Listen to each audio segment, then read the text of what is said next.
Live from downtown Detroit, home of WDIV and Click on Detroit, Local 4 News at 6 starts now. As Michigan's daily case counts keep rising, the race is on to find a COVID-19 vaccine. And tonight, we're going to have a look at some of the top contenders. The reopening is rolled back at Red Robin. An outbreak amongst employees forces one Macomb County location to shut down and scrub down. Topping our news at 6, it's Michigan's highest single-day spike in coronavirus cases in more than a month. State is reporting 543 new cases, along with 15 additional deaths. The number of cases, the most the state's reported in a single day going back to late May. Now, Michigan is now no longer considered on track to contain COVID, at least according to a group of experts tracking each state's risk level for spreading the virus. In a bit of positive news, a Henry Ford study of the malaria drug hydroxychloroquine found it reduced death rates in patients. They're advocating for further study. Meanwhile, a Macomb County chain restaurant spent the last several days closed for a COVID cleanup. That closure prompted by a number of employees testing positive for the virus at the Clinton Township Red Robin on Hall Road east of Hayes. Business editor Rob Maloney is live right there. And Rod, no indoor dining there right now. No, the dining room closed, Devin. They do have curbside service out here now.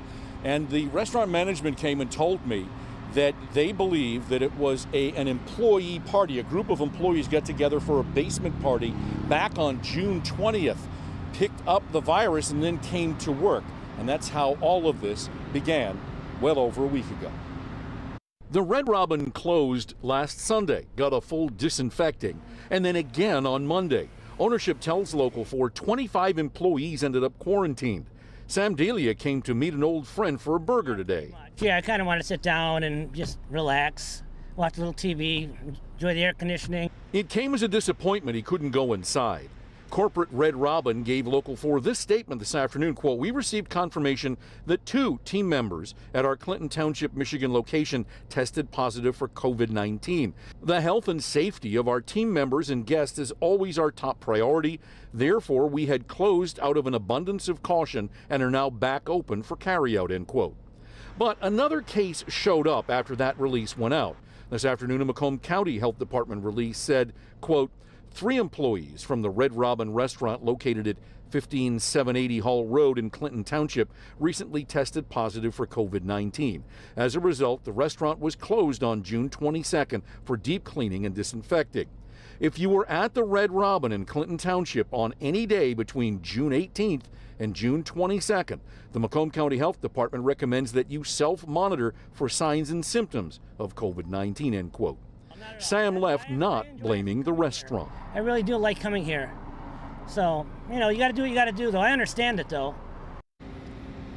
And so now the Macomb County Health Department is requiring that anybody who worked in the restaurant who wants to come back to work has to have a negative COVID test and proof of that before they can come back to work. And in the meantime, they also want monitoring and the temperature checks before other employees go into work at the restaurant. Back to you. Rod, have they got a schedule for reopening for inside service, or is that just not something they can say yet? Well, they say that they want to be open come Monday on the 6th. All right, Rod. At least one state, Massachusetts, has decided not to allow bars, nightclubs, and other large capacity businesses to reopen until there are viable therapeutics or a vaccine. Right now, there are more than 130 potential coronavirus vaccines being worked on by researchers around the world. Of those, 19 are currently being tested in humans. Dr. Frank McGeorge is here with a look at some of the most promising candidates. Doc? Yeah, Kim, you know, after some encouraging initial results, researchers remain cautiously optimistic that a safe and effective vaccine can be made. Now, some of the biggest questions will be answered in the next few weeks as large-scale human trials roll out in locations around the globe. 8,000 people in the UK have now received the vaccine developed by the University of Oxford. The Phase 3 trials are also taking place in Brazil, where 4,000 will be vaccinated, and in South Africa, where 2,000 volunteers began lining up for the shot. Oxford was already working on a vaccine for a different coronavirus, giving researchers a head start on testing this one. This is the first study that is being done on the African continent but in all likelihood, it will be the first of at least 3 to 4 other vaccine studies on COVID-19, different vaccines. Back in the UK, volunteers are also testing a vaccine developed by the Imperial College of London. This stage will include 300 people with a 6,000-person trial planned for October. In the U.S., the vaccine created by the biotech company Moderna is entering phase 3 trials with plans to test it in at least 1,000 people in Chicago starting this month. At least 400 participants will be over age 65. Researchers also want to include many African American and Hispanic volunteers. I don't think it's going to be that hard to find people who are interested. Pfizer and its German biotech partner BioNTech just announced results from their phase 1 and 2 trials. All 24 volunteers given 2 doses of the vaccine developed higher levels of antibodies than typically seen in recovered patients. More than half reported non-serious side effects such as fever and sleep disruption. After the second dose, I felt a little bit achy and my temperature was elevated. So I took a Tylenol and I felt better. Now, researchers in Australia, India, and Europe are also testing a tuberculosis vaccine that was developed in the early 1900s to see if it may offer some partial protection against COVID-19. Just a small sampling of the efforts going on to find a better way to fight this pandemic. Yeah. Well, I know these vaccines are being tested in thousands of people now, Dr. McGeorge, but how do they test for safety in groups of people, just say older people or pregnant women or children? Yeah, well, that's a really important point, Kim. Those groups are not included in this initial testing phase, but obviously we do need to make sure that the vaccine is safe for them as well. So here's how it works. Once a vaccine is proven safe and effective in the initial study participants, the researchers basically go back and redo the first stages of the trial, and they include pregnant women, children, people with other health problems, etc. So ultimately, it will be tested in volunteers from those groups before it ever becomes widely available. Yeah. Okay. Dr. McGeorge, we appreciate it. Interesting. All right, the long haul of 90-degree days has begun, and you can feel it. The dog days are howling out there. Let's check in with Ben for a look at where things stand right now, Ben. They really are, and it's funny you mentioned that, Kim, because we're really at the start of what is the traditional dog days, and very apropos considering the forecast. Numbers outside have hit the 90s in some spots. In fact, 2:01 this afternoon, we officially got there at Metro Airport. We're now at 87. You can see Pontiac's at 90, Flint right now at 94. So here's the story over the next 7 days. Of course, the heat is the overriding story. There is a slim storm shot. I wrote that and I knew I could mess that up, but that's what we're looking at tomorrow. We'll talk timing on that. Hot, but the lower humidity comes in over the weekend. We'll see how that's going to play out for the 4th and 5th, and it will be feeling close to 100 with higher temperatures and higher humidity next week. We'll look at all of those sweaty numbers. If you're headed out of town for the 4th of July weekend, take us with you. The Local Forecasters app has got your forecast anywhere you want to go, and it's free in your app store by searching WDIV. Guys?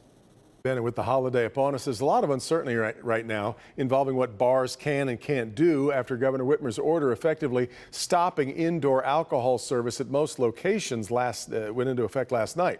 She also, though, made it okay to sell cocktails to go. Consumer investigator Hank Winchester live to help us sort all this out. Hank? Devin, a lot of confusion after that announcement was made by the governor. Bottom line, it's great news for bars and restaurants like Bookies here in the heart of downtown Detroit. They have a large outdoor patio here on the 2nd floor and the right booze to food ratio regarding sales. Bad news, though, for traditional bars and nightclubs, it's lights out for now. Bookies Bar and Grill in the heart of downtown Detroit, one of those given the green light to remain open. We actually do fall below that 70% food to beverage ratio. Owner Jay Lambrecht is thankful. But I think people right now in general feel more comfortable outside. So this is a huge asset. And you know what, honestly, in Michigan, you get a few great months of the year. This is the best spot to be anyways. Bookies has a sizable outdoor space, and per the governor's order, bars with on-premises liquor licenses that earn more than 70% of their gross receipts from alcohol sales must shut down. And those without an outdoor space at all are stuck. The governor is allowing those bars, though, to sell drinks to go or via delivery. Here's how it looks. Most vineyards, brew pubs, distilleries, and bars with patios can remain open right now. Closing traditional bars without an outdoor space, nightclubs, and strip clubs. Here in Royal Oak, crews are busy putting the finishing touches on a new outdoor patio space at 5th Avenue Bar. The health department reporting 3 customers that were here in June tested positive for COVID-19. The outdoor space will allow the popular spot in Royal Oak to remain open. We have this deck going. We're spending a bunch of money to have this deck that is going to allow us to spread out, social distance better. This does not affect bars in northern Michigan, just in our area right now. So when can you expect everything to reopen again? Well, the governor says it all just depends on the COVID numbers, which, as you can imagine, everyone is watching very closely. We're live here tonight downtown. Hank Winchester. Help me, Hank. Sure are. All right, Hank. With manufacturing back in full swing, smaller companies in the chain are finally back up and running as well. Our Grant Herms got a look inside one of those small shops, which had months-long backlogs waiting for them. When major manufacturers shut down in March, they left small producers in limbo. And then when things were allowed to reopen, the race was on to get back to speed. With automakers and manufacturing returning to full speed, small parts and maintenance companies have had to play catch-up over the course of the coronavirus pandemic. It should be 93314. One of those is Setco in Novi. 36614. Small shop repairs and maintains manufacturing spindles, the parts that make the parts in some of Michigan's largest plants and factories. Once the virus hit, they were hit hard. Through the pandemic, we've had to do furloughs, so we've gone down to as low as 50% of our workforce. Tom Hogan is Setco's director of North American sales. On a tour of the shop, he said once manufacturing reopened, the backlog of work was daunting. The last 8 weeks have been a little challenging for us. We're normally working 6 to 7 days a week, 9 to 10 hours a day. It makes sense to keep your center line. For now, Hogan says the work has been steady, and they, like many downstream companies, have been able to chip away at their backlog. Typically, we repair between 100 and 110 spindles per month. We've been able to chip away at that backlog, and right now, it's allowed us to help our customers with their downtime because we don't have that big backlog. But the threat of rising cases is a concern as they work to get back and stay working. It's about being responsible to all our employees and all of us working together. Many of these small producers like Setco weren't able to get federal assistance money through the CARES Act or the SBA because they're part of a larger company or group. So the threat of a second wave and the looming possibility of another shutdown are very real threats. Grant Herms, Local 4. Grant. Well, we've still got more to come here on Local 4 News at 6, including if you're heading out to stock up on groceries for the holiday weekend, there's a chance you may not be able to pay with cash. We'll have a closer look at that in a minute.